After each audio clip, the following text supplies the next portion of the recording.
5 hari mendekam di balik jeruji rutan Pondok Bambu, Jakarta Timur, Edis Adelia bagaikan membuka lembaran baru kehidupannya yang kelam. Ia tentu tak pernah menyangka roda perputaran nasibnya. Tak lama setelah merengkuh bahagia dengan bersanding di pelaminan dengan sang suami Ferry Setiawan 27 Oktober 2012 silam, serta menikmati kehidupan bergelimang harta, kini Edis harus merasakan tinggal di dalam penjara.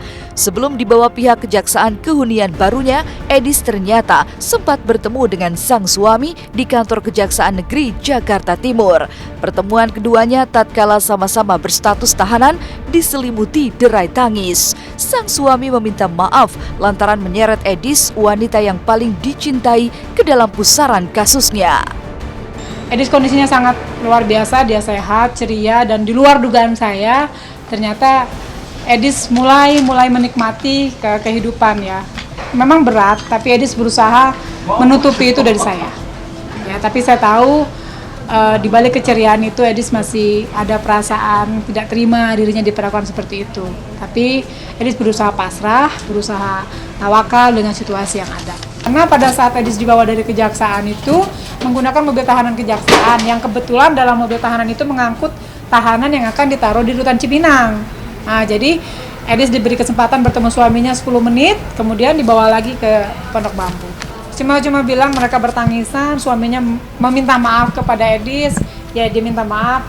Ya, Edis cuma cerita ke saya, Mbak, Mas Ferry minta maaf ke aku karena sudah melibatkan dia ke masalah suami. Edis menurut teman-teman media yang baik dan tersayang, alhamdulillah saya di sini baik-baik saja dan sehat. Doanya agar saya senantiasa diberikan kesabaran dan ketabahan serta ketegaran dalam menjalani ujian nikmat ini. Bantu saya melawan kezoliman ini. Terima kasih atas doa dan supportnya selama ini.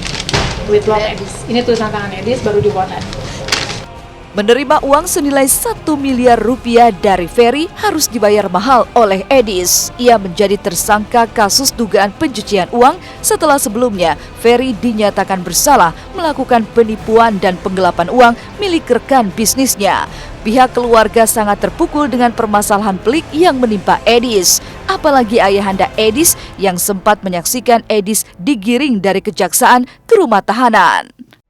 Terus terang nggak tega dan nggak menyangka.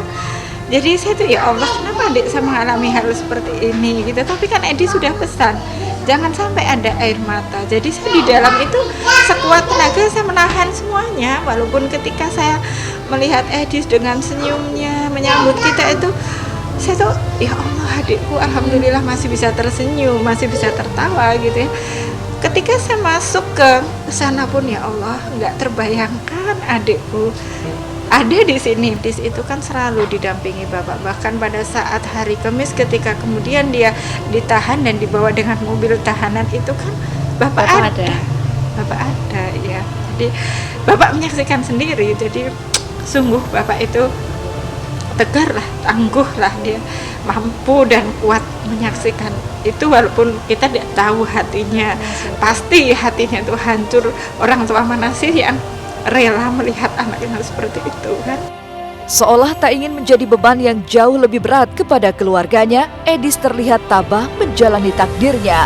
Ia memasang wajah cerianya layaknya ketika menyambut siapapun di rumahnya sendiri. Keceriaan Edis inilah yang membuat kedua kakaknya dilanda kerinduan. Mereka berharap usaha tim kuasa hukum mengajukan penangguhan penahanan dan pengalihan tahanan segera mendapatkan jawaban yang pasti. Ya sedih banget lah, yang sedih yang sangat mendalam gitu, yang nggak bisa lah saya utarakan dan tidak harus itu saya pamer-pamerkan, tapi jujur dari lubuk hati yang paling dalam saya sangat sedih, sangat terpukul juga, tapi kesedihan itu tidak boleh berlarut-larut. Apalagi anak saya yang kecil itu tantenya yang paling dekat, mungkin mamanya dia yang kedua gitu. Sampai kemarin waktu datang ke rumah tantenya aja kan langsung nyari, tante di mana mah, tante di mana mah gitu kan. Cuma kita kan jelasin tante lagi pengajian gitu kan. Pengajian kan biasa di sini mah, iya di pengajian di tempat tante Nadia. Kok nggak pakai mobil, kan kritis anak kecil. Jadi pertanyaan dari anak saya itu bikin sakit, di sini tuh tambah sakit. Saya harus ngomong apa gitu. Kami dari tim kuasa hukum mengajukan surat permohonan penangguhan penahanan itu kami lakukan pada saat Edis ditahan hari Kamis lalu, dan tadi kami sudah memasukkan surat permohonan pengalihan status tahanan.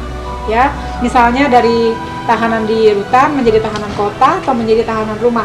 Semua tergantung kebijakan kejaksaan. Vino J. Bastian menjajal kemampuan dengan menjadi associate producer film Tabula Rasa. Seperti apa pengalaman Vino J. Bastian dengan profesi barunya? Terus tonton Was-Was yang akan kembali setelah jeda berikut ini. Ini pertama kali saya bikin film tapi di belakang layar.